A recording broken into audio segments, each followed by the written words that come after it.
நம்மோட வெற்றியை தீர்மானிப்பது எது அப்படின்றத இந்த குட்டி கதை மூலம் பார்க்கலாம் வாங்க. ஆஞ்சநேயரோட பரம பக்தர் ஒருவருக்கு சொக்கட்டான் விளையாட ஆசையாம். அதுவும் தன்னோட சேர்ந்து விளையாட ஆஞ்சநேயரே வரணும்னு ஆசைப்பட்டிருக்காரு. அதனால டெய்லி மனம் உருகி ஆஞ்சநேயரை பிரார்த்திக்கிறாரு.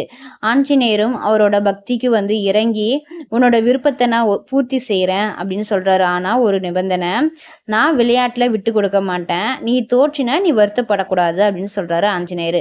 பக்தரும் சரின்னு சொல்லி 2 பேரும் விளையாட ஆரம்பிக்கிறாங்க. பக்தர் ஒவ்வொரு முறையும் அந்த காய் உருட்டுறப்பெல்லாம் ஜெய் அனுமான் ஜெய் அனுமான் சொல்லியே காய்களை உருட்டுறாரு. ஆஞ்சநேயர் ஒவ்வொரு முறையும் ஜெய்ராம் ஜெய்ராம் சொல்றியே காய்களை உருட்டுறாரு. ஒவ்வொரு முறையும் பக்தனே வெற்றி பெறான். சரி, அடுத்த முறையாச்சும் நம்ம ஜெயிக்கலாம்னு ஆஞ்சநேயர் மீண்டும் மீண்டும் விளையாடுறாரு. ஆனால் வெற்றி பார்த்தீங்கன்னா பக்தனுக்கே கிடைக்கிது. மனம் வருந்திய ஆஞ்சநேயர் பார்த்தீங்கன்னா, சுவாமி தாங்கள் நாமத்தை உச்சரித்தும் எனக்கு தோல்வியா அப்படின்னு ராமர் கிட்ட கேட்குறாரு. அவர் முன்னாடி பார்த்தீங்கன்னா ராமரே தோன்றி, ஆஞ்சநேயா நீ என்னோட பக்தன், அதனால உன்னிடம் என்னோட சக்தி இணைஞ்சிருக்கு. ஆனால் அவன் உன்னோட பக்தன், அவனுக்கு என்னோட சக்தியும் உன்னோட சக்தியும் சேர்ந்து அவனுக்கு போனதுனால அவன் எல்லாத்திலையும் ஜெயிச்சிட்டான் அப்படின்னு சொல்றாரு. அதுதான் அவனோட வெற்றிக்கு காரணம் அப்படின்னு ராமர் சொல்றாரு.